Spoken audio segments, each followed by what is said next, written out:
नमस्कार, आप लाइव बिहार देख रहे हैं। मैं हूं राजमोहन तिवारी।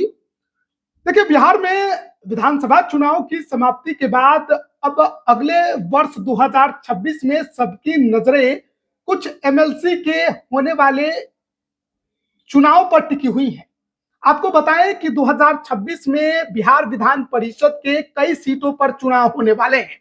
कुछ पर उपचुनाव होगा, कुछ विधानसभा कोटे की सीट जो खाली हो रही हैं उस पर चुनाव होगा, और आखिर में शिक्षक और स्नातक की सीटों पर भी चुनाव होने वाला है।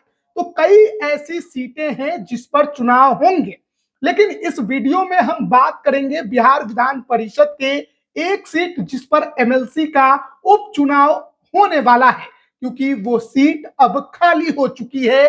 विधान परिषद के सदस्य, विधान परिषद के जो सदस्य थे वो अब विधानसभा के सदस्य बन गए, और इस वजह से वो सीट खाली हो चुकी है और 2 साल से अधिक का कार्यकाल अभी उस सीट पर बचा हुआ है। और मई से पहले उस सीट पर चुनाव करा लेना है। भारत निर्वाचन आयोग उसके लिए कभी भी नोटिफिकेशन जारी कर सकता है। हालांकि 2026 में सबसे ज्यादा जिस चुनाव की चर्चा होने वाली है वो पंचायत चुनाव होगा। संपूर्ण बिहार में जो पंचायत प्रतिनिधि हैं उन सीटों पर, उनकी सीटों पर चुनाव होने वाला है। हालांकि उसके लिए राज्य निर्वाचन आयोग उत्तरदायी है, जिम्मेदार है, और वो क्योंकि पंचायत चुनाव पूरी तरीके से अपने अंदर में करवाती है तो उसके लिए तारीखों की घोषणा राज्य निर्वाचन आयोग को करनी है। लेकिन जिस एक एमएलसी की सीट पर उपचुनाव होने वाला है उसका भी जुड़ाव पंचायत के जनप्रतिनिधियों से है, इसलिए इस सीट के बारे में जानना समझना बेहद जरूरी है। सबसे पहले आपको बताएं कि 4 एमएलसी इस बार एमएलए बन गए, यानी कि विधान परिषद के 4 सदस्य अब विधानसभा के सदस्य बन चुके हैं, जिसमें राधाचरण शाह जेडीयू के, मंगल पांडे बीजेपी के, भगवान सिंह कुशवाहा जेडीयू के और सम्राट चौधरी बीजेपी के, यानी कि 2 जेडीयू 2 बीजेपी। इनमें से 3 ऐसे विधान परिषद के सदस्य थे जो कि विधानसभा कोटे से एमएलसी बने थे, मंगल पांडे, भगवान सिंह कुशवाहा और सम्राट चौधरी। भगवान सिंह कुशवाहा और सम्राट चौधरी का जो कार्यकाल था वो जून 2026 में ही खत्म हो रहा था, क्योंकि 1 साल से भी कम का वक्त बचा है इनके कार्यकाल में, भले ही ये विधायक बन गए, इसलिए इनके सीटों पर तो उपचुनाव नहीं होगा। लेकिन मंगल पांडे जो कि विधानसभा कोटे से एमएलसी बने थे, 2024 में बने थे, 2030 तक का कार्यकाल, यानी लगभग 4-5 साल का कार्यकाल उनका अभी बचा हुआ है, तो उनके सीट पर उपचुनाव होगा। लेकिन क्योंकि विधानसभा कोटे के हैं तो इस वजह से विधायक जिसके पास अधिक संख्या में है वो उस पर आसानी से अपना उम्मीदवार जिता सकता है। तो एनडीए के पास विधायकों की संख्या अभी प्रचंड है, बहुत है, 200 से अधिक की है, इसलिए मंगल पांडे की सीट पर जो भी एनडीए का उम्मीदवार होगा वो आसानी से चुनाव जीत जाएगा। लेकिन जो राधाचरण शाह बीते 2 चुनाव एमएलसी का भोजपुर बक्सर स्थानीय प्राधिकार निर्वाचन क्षेत्र से जीत रहे थे, 2022 के अप्रैल में भी जिन्होंने इस सीट पर जीत हासिल की थी, 2026 के अप्रैल तक जिनका कार्यकाल था, अब क्योंकि वो विधायक बन गए, 2 साल से अधिक का कार्यकाल बचा है, इसलिए उनके सीट पर चुनाव होगा। जैसा कि आप जानते होंगे, राधाचरण शाह संदेश विधानसभा से पूरे बिहार में सबसे कम वोटों से चुनाव जीतने वाले विधायक बने हैं। महज 27 वोटों से उन्होंने जेडीयू के टिकट पर संदेश विधानसभा में आरजेडी उम्मीदवार को शिकस्त दी। लेकिन कितने भी वोटों से जीते हो, जीत तो जीत होती है। अब एमएलसी नहीं है, अब एमएलए बन गए हैं, उनकी सीट खाली हो गई है। तो भोजपुर बक्सर स्थानीय निर्वाचन प्राधिकार की एमएलसी सीट पर उपचुनाव की घोषणा भारत निर्वाचन आयोग कभी भी कर सकता है। तो अब हम इसे सीट को लेकर चर्चा करने जा रहे हैं और इसी सीट के बारे में आपको विस्तार से बताने जा रहे हैं। एनडीए से कौन दावेदार हो सकते हैं, महागठबंधन आरजेडी से कौन दावेदार हो सकते हैं, निर्दलीय की कितनी सीट पर भूमिका हो सकती है, और जो क्षेत्र के अधिक संख्या में विधायक जीते हैं उनकी भूमिका इस सीट पर कितनी हो सकती है। देखिए, जब भी स्थानीय प्राधिकार निर्वाचन क्षेत्र की बात होती है तो इस बात को गांठ बांध लीजिए कि इस क्षेत्र में अगर आपको चुनाव जीतना है तो आपके पास धनबल तो हर हाल में होना चाहिए। और राधा चरण शाह की जब बात होती है तो उनके नाम के बाद शाह से ज्यादा सेठ शब्द का इस्तेमाल होता है। राधा चरण सेठ कहा जाता है कि इनके पास तो अलमारी भर भर के रुपया है, और इसी वजह से 2 बार से लगातार चुनाव भी जीत रहे हैं। ईडी की छापेमारी भी उनके घरों पर हुई, कई ठिकानों पर हुई, कई दिनों तक जेल में भी रहना पड़ा था, इनको रहना पड़ा था, इनके बेटे के ऊपर भी शिकंजा कसने की बात सामने आ गई थी। लेकिन अब तो एनडीए के विधायक बन गए हैं, जेडीयू के विधायक बन गए हैं, और उनके विधायक बनने के बाद ये सीट खाली हुई है। तो सबसे पहले अगर हम इस भोजपुर बक्सर लोकल बॉडीज की बात करें, इस सीट की बात करें, तो देखिए इस सीट पर दावेदार तो एनडीए के अंदर बहुत सारे हैं, और जेडीयू लोजपा के अंदर अभी से इसको लेकर हलचल साफ देखने को मिल रही है। एक तरफ लोजपा के भी एक बड़े नेता इस सीट पर तैयारी करने लगे हैं, जेडीयू के भी कुछ हैं ऐसे बड़े नेता पहलवान जो इस सीट पर अभी से तैयारी में कूद गए हैं। राधा चरण सेठ या कहिए राधा चरण शाह के भी परिवार से कई ऐसे लोग हैं जो इस सीट पर तैयारी शुरू कर चुके हैं उपचुनाव की। देखिए 2022 में राधा चरण शाह ने जिनको चुनाव में शिकस्त दिया यानी पटकनी दी, वो आरजेडी के उम्मीदवार थे अनिल सम्राट। आमतौर पर जब भी कहीं चुनाव होता है तो राजनीतिक दल तो अपने उम्मीदवार उतारते ही हैं, निर्दलीय भी चुनावी मैदान में उतर कर ताल ठोकते हैं, कई बार निर्दलीय चुनाव भी जीत जाते हैं। लेकिन भोजपुर बक्सर का जो स्थानीय प्राधिकार का चुनाव 2022 में हुआ, ये एकदम आमने सामने का चुनाव हुआ, एक भी निर्दलीय चुनावी मैदान में नहीं उतरा। एक तरफ राधा चरण शाह जेडीयू उम्मीदवार, दूसरी तरफ राजद के अनिल सम्राट, आमने सामने की लड़ाई, कोई तीसरा नहीं। और इस लड़ाई में 1043 वोटों से राधा चरण शाह ने अनिल सम्राट को शिकस्त दी। राधा चरण शाह को 3349 वोट मिले थे और आरजेडी के अनिल सम्राट को 2306 वोट मिले थे, यानी 1043 वोटों से इस सीट पर हार जीत हुई।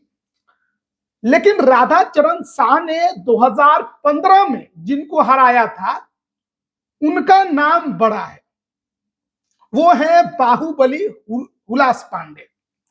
अब हुलास पांडे इस बार विधानसभा चुनाव में किस्मत आजमा रहे थे ब्रह्मपुर विधानसभा सीट से, बक्सर जिले की यह सीट, और क्लोज मार्जिन में हुलास पांडे ये सीट हार गए। 3200 वोटों से आरजेडी के उम्मीदवार से हुलास पांडे को हार झेलनी पड़ी, शिकस्त झेलनी पड़ी। और अब कहा यह जा रहा है कि हुलास पांडे विधायकी तो हार गए, लेकिन राधा चरण शाह ने जो एमएलसी की सीट खाली की उस पर उनकी नजर टिक गई। हुलास पांडे की नजर इसलिए भी इस सीट पर टिक गई है क्योंकि राधा चरण शाह से पहले हुलास पांडे इस सीट पर एमएलसी थे। 2009 में जब इस सीट पर एमएलसी का चुनाव हुआ था तो हुलास पांडे ने यहां पर चुनाव जीता था, और चुनाव जीतकर वो जनता दल यूनाइटेड में शामिल हो गए थे। जनता दल यूनाइटेड में शामिल हुए और उसके बाद जब महागठबंधन बना उससे पहले ही हुलास पांडे लोक जनशक्ति पार्टी रामविलास में आ गए। लोक जनशक्ति पार्टी कहिए, उस समय तो रामविलास नहीं होता था, एक ही पार्टी थी, रामविलास पासवान ही सुप्रीमो थे, तो लोक जनशक्ति पार्टी में आ गए। और 2015 में जब इस सीट पर एमएलसी का चुनाव हुआ तो आरजेडी के टिकट पर राधा चरण शाह चुनावी मैदान में उतरे थे और लोक जनशक्ति पार्टी के टिकट पर हुलास पांडे चुनावी मैदान में उतरे थे। हुलास पांडे लगभग 300 से अधिक वोटों से यहां पर हारे थे। 2009 में हुलास पांडे जीते, लेकिन 2015 में लोक जनशक्ति पार्टी के टिकट पर आरजेडी के उम्मीदवार राधाचरण शाह से 300 से अधिक वोटों से उनको हार झेलनी पड़ी। यानी राधाचरण शाह की राजनीतिक पारी की भी जो शुरुआत हुई वो लालू यादव की पार्टी आरजेडी से हुई। 2015 में पहली बार राधाचरण शाह या कहिए राधाचरण सेठ जो एमएलसी बने वो आरजेडी के टिकट पर एमएलसी बने। लेकिन 2020 का जो विधानसभा चुनाव होने वाला था उससे पहले जून के महीने के आसपास राजद के आठ एमएलसी में से 5 एमएलसी ने राजद छोड़कर जनता दल यूनाइटेड का दामन थाम लिया। जो 8 एमएलसी राजद को छोड़कर 8 में से 5 एमएलसी राजद को छोड़कर जदयू में गए, उनमें मुंगेर से जो एमएलसी थे संजय प्रसाद, भोजपुर बक्सर से जो एमएलसी थे राधाचरण शाह, फिर सीतामढ़ी शिवहर से दिलीप राय और विधानसभा कोटे से जो एमएलसी थे कमर आलम और रणविजय कुमार से। ये 5 एमएलसी राजद छोड़कर जनता दल यूनाइटेड में शामिल हो गए। इनमें से कुछ ने विधायकी का भी चुनाव लड़ा, कुछ जीते कुछ हार गए। राधाचरण शाह जदयू में शामिल हुए और 22 में फिर एमएलसी का चुनाव लड़ा और जीते, और अब 2025 में विधायकी का चुनाव लड़ा, अब यहां भी जीत गए। तो राधाचरण शाह तो अब विधायक बन गए, उनकी सीट खाली हो गई, तो एनडीए में वैकेंसी हो गई है।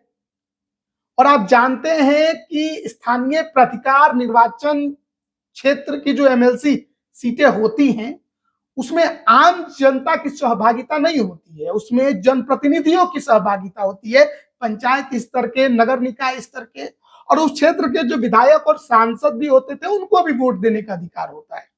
आम जनता इसमें सीधे वोट नहीं करती है। तो ऐसे में देखना बड़ा दिलचस्प होगा कि एमएलसी का जो उपचुनाव इस सीट पर होगा एनडीए से उम्मीदवार कौन होगा, क्योंकि हुलास पांडे पहले एमएलसी रहे हैं तो उनकी नजर फिर से टिकी हुई है। 2022 का जो एमएलसी चुनाव हुआ उसमें हुलास पांडे चुनावी मैदान में नहीं उतरे। 15 में हारने के बाद 22 में जो चुनाव हुआ, ये चुनाव 21 में ही हो जाना था लेकिन कोविड की वजह से डिले हुआ और 22 में 24 सीटों पर, स्थानीय प्राधिकार की जो 24 सीटें हैं उन सभी 24 सीटों पर चुनाव हुआ, जिसमें एक सीट भोजपुर बक्सर की भी सीट थी। हुलास पांडे चुनावी मैदान में नहीं उतरे। एक तरफ जदयू से राधाचरण शाह और आरजेडी से अनिल सम्राट के बीच आमने सामने की लड़ाई हुई, कोई तीसरा इस लड़ाई में नहीं था। लेकिन क्योंकि राधाचरण शाह विधायक बन गए हैं, उनकी सीट खाली हो गई है और हुलास पांडे पहले ही सीट से एमएलसी रहे हैं, उनके जो भतीजे हैं वो तरारी से विधायक हैं, तो ऐसी परिस्थिति में हुलास पांडे की नजर अब एक बार फिर से इस एमएलसी की सीट पर है और आने वाले उपचुनाव में हो सकता है कि वो एनडीए के पहलवान बनकर चुनाव भी लड़े, क्योंकि क्षेत्र में भी घूमना उन्होंने शुरू कर दिया है। पूरे आरा और बक्सर की जो क्षेत्र है, भोजपुर और बक्सर के, उसमें वो अब मुस्तैदी के साथ घूम रहे हैं। कहा जा रहा है कि माहौल उन्होंने बनाना शुरू कर दिया है, क्योंकि विधायक नहीं बन पाए तो एमएलसी बनना है, लेकिन सदन में भले विधानसभा हो या विधान परिषद सदस्य तो हर हाल में बनना है और इसके लिए उन्होंने पूरी जान झोंक दी है। तो एक तो हुलास पांडे की चर्चा है। अब एक चर्चा राधाचरण शाह के परिवार से है कि वो चाहते हैं कि भले ही मैं विधायक बन गया लेकिन अब मेरे परिवार के पास ही ये एमएलसी की भी सीट रहे। तो जदयू की सीट रही है तो जदयू का भी इस पर दावा है, लेकिन एनडीए के अंदर देखना होगा कि ये सीट किसके खाते में जाती है। लड़ाई जदयू और लोजपा में ही है। कई और जदयू के ऐसे नेता हैं जो इस सीट पर नजर गड़ाए हुए हैं, जिनकी चाहत है कि उनको भी दावेदार बनाकर उतार दिया जाए। लेकिन सवाल वही है, धन बल, बाहुबल इस चुनाव में तो आपके पास होना ही चाहिए। पानी की तरह पैसा बहाने की ताकत है, तभी आप ये चुनाव लड़कर जीत पाइएगा, नहीं तो आपके लिए राह कठिन है। अब बात कर लेते हैं विपक्षी खेमे की, महागठबंधन की। देखिए, महागठबंधन से 2015 में राधाचरण शाह जीते थे 2022 आते आते उन्होंने पाला बदल लिया, जदयू में चले गए। तो अनिल सम्राट को तेजस्वी यादव ने एक युवा चेहरे को मैदान में उतारा, लेकिन वो 1043 वोटों से चुनाव हार गए। और हाल के दिन में अनिल सम्राट की सक्रियता भी दिखाई नहीं देती है। लग ही नहीं रहा है कि उनको इससे कोई फर्क पड़ रहा है कि सीट खाली हुई है नहीं हुई है, उपचुनाव होगा या नहीं होगा, या आने वाले वक्त में कभी राजनीति करेंगे। तो अनिल सम्राट की राजनीति जो है वो इस क्षेत्र में अभी सक्रिय राजनीति नजर नहीं आ रही है। तो ऐसी परिस्थिति में अनिल सम्राट उम्मीदवार होंगे, इसकी उम्मीद आप कम रखिए। दूसरी तरफ जो राधा चरण शाह से चुनाव हारे हैं, दीपू सिंह, बहुत लोग दीपू रनावत सिंह कहते हैं, दीपू रनावत सिंह यादव कहते हैं। पूर्व विधायक अरुण कुमार यादव के बेटे हैं। पूर्व विधायक जो संदेश की थी किरण देवी, उनके बेटे हैं। 27 वोटों से महज संदेश में वो राधा चरण शाह से चुनाव हार गए। धनबल में ये भी पीछे नहीं, अरुण कुमार यादव धनबल में ये भी पीछे नहीं। इनका घर देखिएगा तो किसी किले के बराबर है, इस प्रकार का इनका घर है, महल आप कह सकते हैं इनके घर को। जब इन अरुण कुमार यादव की पत्नी किरण देवी विधायक थी अभी तक, तो इनके आवास पर, इनके ठिकानों पर भी कई बार ईडी की छापेमारी हुई। तो धनबल में ये भी कमजोर नहीं। अब विधायकी गई है तो अंदर से ये एक चर्चा निकलकर सामने आ रहा है कि अरुण कुमार यादव के परिवार से भी कोई इस सीट पर एमएलसी का उपचुनाव लड़ सकता है। अब देखना होगा कि राजद उन पर ही भरोसा करेगी, अनिल सम्राट है, या कोई और दूसरा या तीसरा चेहरा सामने आ सकता है। लेकिन ज्यादा चर्चा अरुण कुमार यादव के परिवार की हो रही है। तो ये जो एमएलसी का सीट खाली हुआ है भोजपुर और बक्सर का, देखिए जो विधानसभा का चुनाव हुआ तो भोजपुर में 7 सीटें हैं और बक्सर में 4 सीटें हैं। तो भोजपुर की सभी 7 सीटों पर एनडीए को जीत मिली और बक्सर के 4 में से 3 सीटों पर एनडीए को जीत मिली। सिर्फ एक सीट ब्रह्मपुर की थी जहां उल्लास पांडे 3200 वोटों से चुनाव हार गए। तो महज 11 में से 1 सीट महागठबंधन कहिए या राजद कहिए वो जीती और 10 सीट एनडीए जीती है। तो ताकत तो एनडीए की बड़ी है, लेकिन पहलवान कौन होगा, उम्मीदवार कौन होगा इस उपचुनाव में, नजरें उस पर टिकी हुई। उल्लास पांडे की चर्चा है, 2-3 नाम और है, उनकी भी चर्चा है एनडीए से। विपक्षी खेमे महागठबंधन से अरुण कुमार यादव के परिवार की ही एमएलसी के सीट की लड़ाई में चर्चा सबसे ज्यादा है। लड़ाई एक बार फिर आमने सामने की सीट पर हो सकती है। निर्दलीय की भूमिका यहां भी गौण ही दिखाई दे रही है। हालांकि जनसुराज जो कि इस बार एमएलसी के चुनाव में अपना उम्मीदवार उतार सकती है, उस पर भी नजरें होंगी लोगों की। लेकिन अब देखना होगा, विधानसभा में तो उनके सभी उम्मीदवारों को मुंह की खानी पड़ी। हालांकि जो एक पार्टी जब नहीं बनी थी तब उन्होंने सारण शिक्षक निर्वाचन क्षेत्र में अपना एक नेता जरूर जिता लिया था,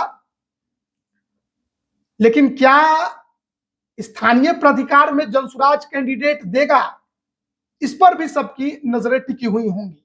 लेकिन लड़ाई की बात अगर होगी तो सीधे सीधे यहां पर एनडीए बनाम महागठबंधन की लड़ाई हो सकती है।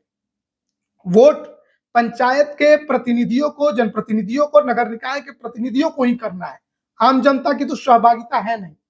ऐसे में देखना होगा कि किसकी रणनीति काम आती है, कौन बेहतर उम्मीदवार और जिताऊ उम्मीदवार मैदान में उतारता है। नजरें सबकी टिकी हुई हैं और राजद के लिए तो ये एक बड़ी चुनौती भी है कि विधानसभा में मुंह की खाने के बाद कार्यकर्ताओं का मनोबल कैसे उठे, किस तरीके से पार्टी के अंदर जोश भरा जाए। तो उसके लिए जरूरी है कि विधानसभा नहीं तो एमएलसी की सीटों पर ही जोर लगाकर जीत कर दिखाया जाए और अपने ताकत को बढ़ाया जाए, क्योंकि वैसे भी विधानसभा कोटे के जो एमएलसी की सीटें हैं वहां पर उनकी संख्या घटने वाली है, क्योंकि विधायक उनके पास ज्यादा है नहीं। तो ऐसी परिस्थिति में लोकल बॉडीज की जो सीटें हैं उस पर उनके ज्यादा से ज्यादा उम्मीदवार अगर जीत कर आते हैं तो विधान परिषद में उनकी ताकत बनी रहेगी, वरना लगातार वो गिरते ही चले जाएंगे। तो बड़ी दिलचस्प होगी ये भोजपुर बक्सर स्थानीय प्राधिकार निर्वाचन क्षेत्र का उपचुनाव का जो लड़ाई है। अब देखना है कि चुनाव की घोषणा कब होती है, चुनाव कब तक कराया जाता है, क्योंकि कार्यकाल जो है वो 2028 के अप्रैल तक का है, यानी लगभग 2 साल से अधिक का समय अभी इस सीट पर बचा हुआ है। बने रहिएगा हमारे साथ, तमाम अपडेट हम आप तक पहुंचा रहे हैं। आप सभी का बहुत बहुत धन्यवाद।